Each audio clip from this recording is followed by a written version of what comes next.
Hello students, आज first chapter last topic लेते हैं। एक समान विद्युत क्षेत्र में उपस्थित विद्युत द्विध्रुव पर लगने वाला बल एवं बलाघूर्ण।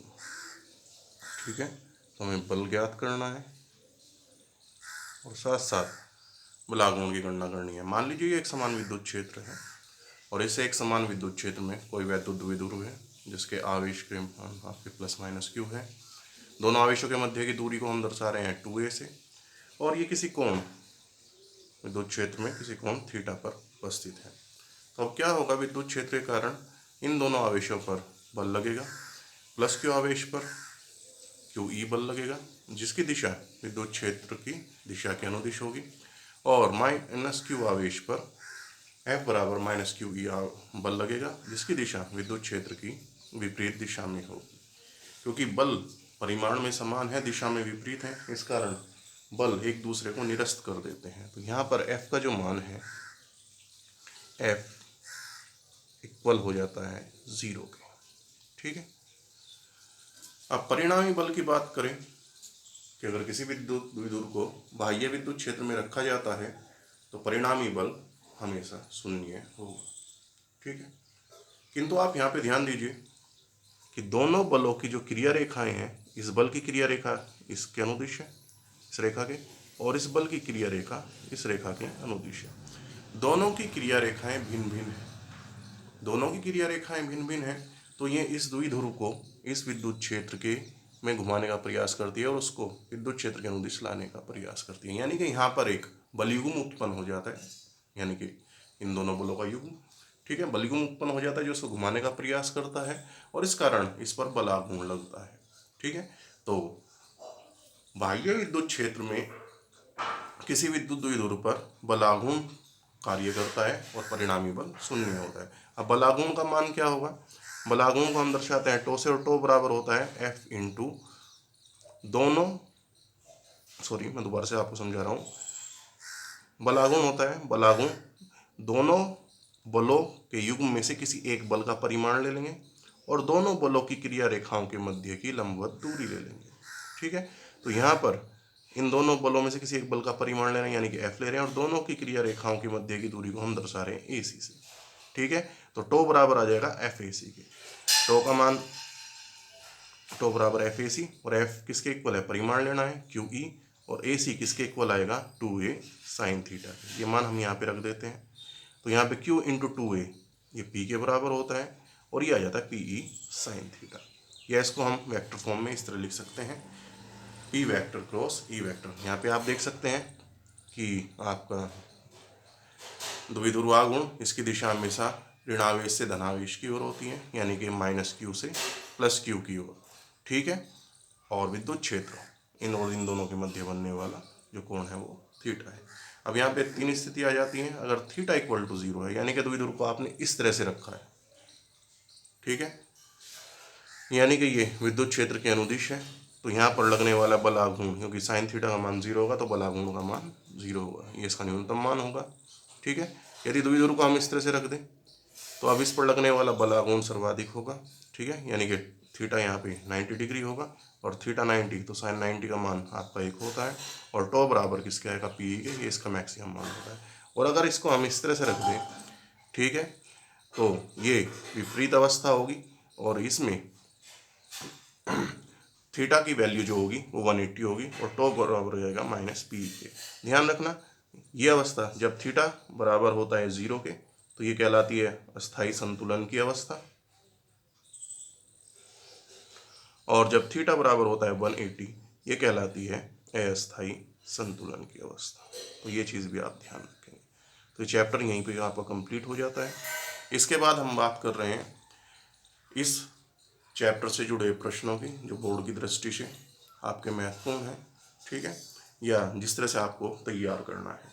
तो अगर हम एक नज़र देखें कि आपका बोर्ड एग्ज़ाम में जो प्रश्न आए हैं इस चैप्टर से वो कुछ इस तरह से आए हैं। इसमें आपका अति लघु और लघु प्रश्न है, ठीक है, अधिकतर हम 2012 से स्टार्ट कर रहे हैं। आपका विद्युत द्विध्रुव के कारण इसके अक्षीय बिंदु पर विद्युत क्षेत्र की तीव्रता का व्यंजक स्थापित करिए, चित्र बनाइए, लघु प्रश्न में था। ठीक है। और इनके साथ लघु विस्तृत जो भी आते हैं आपकी ऑप्शन में बटे होते हैं, तो इनके साथ आपके कुछ ऑप्शन आ जाते हैं, चित्र वगैरह और आपके न्यूमेरिकल वगैरह, लेकिन हम थ्योरेटिकल बात कर रहे हैं।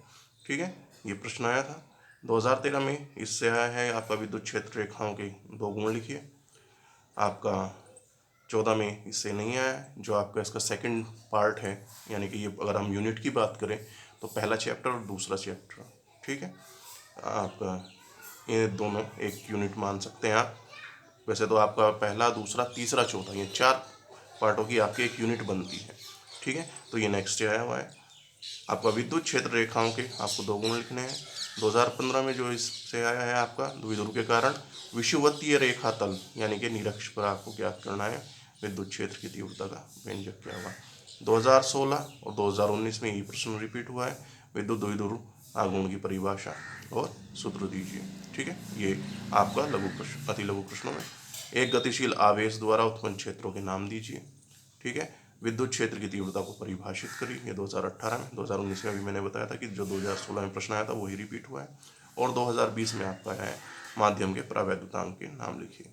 ठीक है, तो इस तरह से आप ध्यान में रखते हुए कि अगर हम बात करें लघु प्रश्नों की, तो लघु प्रश्न के लिए हमारा विद्युत द्विध्रुव के कारण अक्ष और निरक्ष पर जो विद्युत क्षेत्र की तीव्रता है वो महत्वपूर्ण है। ठीक है, और एक आपका आ जाता है कि एक समान, जो टॉपिक हमने अब आज कवर किया, एक समान विद्युत क्षेत्र में उपस्थित द्विध्रुव पर लगने वाला बल एवं बलाघूर्ण, को नॉर्मली पढ़ लीजिएगा। ठीक है, अगर मान लीजिए वो ना कर ही आ जाता है तो आप ये कर सकते हैं। ठीक है, और बाकी छोटे प्रश्नों में जैसे आपका विद्युत क्षेत्र की तीव्रता से जुड़े हुए हो गए, आवेश से के गुणों से जुड़े हुए हो गए, जैसे गतिशील आवेश, कई बार आपका न्यूमेरिकल आया है। ठीक है, मतलब वो प्रश्न के साथ आया है, तो इस तरह से आप देख लेंगे। तो अगर हम, ये तो हो गई प्रश्नों की बात, जो थ्योरेटिकल प्रश्न इसमें आए हैं। ठीक है, तो अगर हम इस पाठ को अगर परीक्षा की दृष्टि से रिवाइज करते हैं तो आपको देखना है कि आवेशों के गुणधर्म, उनको रिवाइज करना है, के और एप्सिलॉन नॉट के मान। ठीक है, परावैद्युतांक की परिभाषा एप्सिलॉन जो 2020 में भी आई है। ठीक है, कूलाम के नियम की सीमाएं, कूलाम का नियम नॉर्मली पढ़ लीजिए, वैसे आज तक नहीं पूछा गया है। ठीक है, लेकिन आप पढ़ लीजिए, लेकिन जो उसकी सीमाएं वगैरह हैं, उससे जुड़े तथ्य हैं, वो ध्यान रखना आप। ठीक है, विद्युत क्षेत्र की तीव्रता और बिंदुवत आवेश के कारण विद्युत क्षेत्र की तीव्रता में आपको देखना है ई व आर के ग्राफ जो आपके आते हैं, यानी कि विद्युत क्षेत्र की तीव्रता के मान में दूरी के साथ परिवर्तन किस प्रकार होता है, तो उसका जो ग्राफ है वो आपको ध्यान रखना है। ठीक है, विद्युत द्विध्रुव आघूर्ण, इसके मात्रक परिभाषा, ये आई भी है एग्जाम में। ठीक है, विद्युत द्विध्रुव आघूर्ण की परिभाषा व सूत्र वगैरह लिखिए। ठीक है, और आपका जो विद्युत द्विध्रुव पर बलाघूर्ण है, ये आपका न्यूमेरिकल की दृष्टि से कई बार पूछ लिया जाता है, बल एवं बलाघूर्ण का मान दीजिए, तो बल शून्य होता है और बलाघूर्ण आपका टो बराबर पी साइन थीटा के इक्वल होता है। अगर बात करें आंकिक प्रश्नों की, तो आंकिक प्रश्नों में आप ध्यान देंगे आपका आवेशों के गुणधर्म से संबंधित, और मुख्यतः जो आपके गुणधर्म में आता है आपका क्वांटीकरण, Q बराबर प्लस माइनस एन ई। ठीक है, इससे संबंधित प्रश्न आप देख लेंगे। यहाँ पे आपको एक स्वतंत्र आवेश दिया होगा, ई का मान आप जानते ही, या तो आपसे एन पूछा होगा या संख्या मतलब एन पूछा होगा, या इसी तरह से इससे जुड़ा ही संबंधित प्रश्न आएंगे। ठीक है, या फिर आपका एक आपका सिग्मा क्यू वाला जो प्रश्न थे, तो वो प्रश्न आप देख लेंगे। उसके बाद जो आंकिक प्रश्न आता है वो अध्यारोपण से संबंधित आता है। अध्यारोपण से संबंधित कि आपका परिवेश में अनेक आवेश उपस्थित हैं, उसमें आपको किसी बिंदु पर परिणामी बल या विद्युत क्षेत्र का मान ज्ञात करना होता है। परिणामी बल आप जानते हैं F बराबर होता है, एफ वेक्टर बराबर होता है F1 प्लस F2, यानी इन सभी बलों के सदिश योग के। और इसी तरह से विद्युत क्षेत्र भी परिणामी विद्युत क्षेत्र होता है, और जो बिंदुवत आवेश उपस्थित हैं उनके कारण किस उस बिंदु पर उपस्थित अलग अलग विद्युत क्षेत्रों के सदिश योग के। तो आपका इसमें आपका जैसे आपका ट्राइंगल आ जाता है, आपका कह लीजिए वर्ग या आयत, रेक्टेंगल, ठीक है, स्क्वायर ये आ जाते हैं। और इसमें आपके इनके शीर्षों पर आपके आप कुछ आवेश दिए होंगे, या तो आपको केंद्र पर पूछ लेगा कि केंद्र पर बताइए, या किसी एक शीर्ष पर पूछ लेगा कि यहाँ पर बताइए कि बल कितना होगा। या फिर एक तीसरा तरह का प्रश्न आता है, यहाँ पे आपके 2 बिंदुवत आवेश आपको दिए होंगे Q1 और Q2, और इनके मध्य किसी बिंदु पर आपसे पूछ लेगा कि बताइए कहाँ पर परिणामी बल शून्य होगा या विद्युत क्षेत्र शून्य होगा। तो उसका तरीका ये है कि जिस बिंदु पर ये शून्य होगा वहाँ पर आपका E1 यानी कि F1 बराबर होगा F2 के, या E1 बराबर होगा E2 के। तो मान लीजिए वो दूरी x है, तो दूसरे से वो दूरी कितनी रह जाएगी, मान लीजिए अगर दोनों के मध्य की दूरी r है तो r माइनस एक्स। ठीक है, तो इस तरह से हम मान के इसको सरल करते हैं। अब इस अवस्था में F1 बराबर F2 के होगा, तो ये आपका आ जाएगा KQ1 Q2 upon sorry KQ1 Q0, क्योंकि यहाँ पे हम परीक्षण आवेश ले लेंगे, अपॉन x बराबर KQ2 Q0 upon r minus x का होल स्क्वायर, और इधर x का स्क्वायर। ठीक है, अब इसको हम फिर सरल कर लेंगे। इसी तरह से आप विद्युत क्षेत्र के लिए सरल कर लेंगे। तो पहले चैप्टर के लिए लगभग यही, और यही आपको रिवाइज करना है। धन्यवाद।